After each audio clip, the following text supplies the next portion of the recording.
सब गोटा के हम फिर आबल हाँ पिपरा घाट में जो स्थित छी।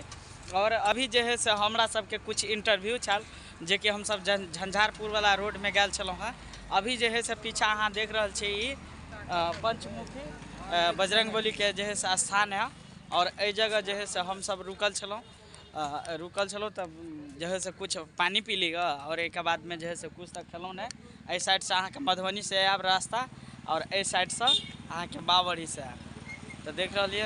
तो हम सब जो है से आयल छलौं हैं आ ए साइड से रास्ता कते देखाओ रास्ते देखाबैत रहे छी हरदम नहीं आओ।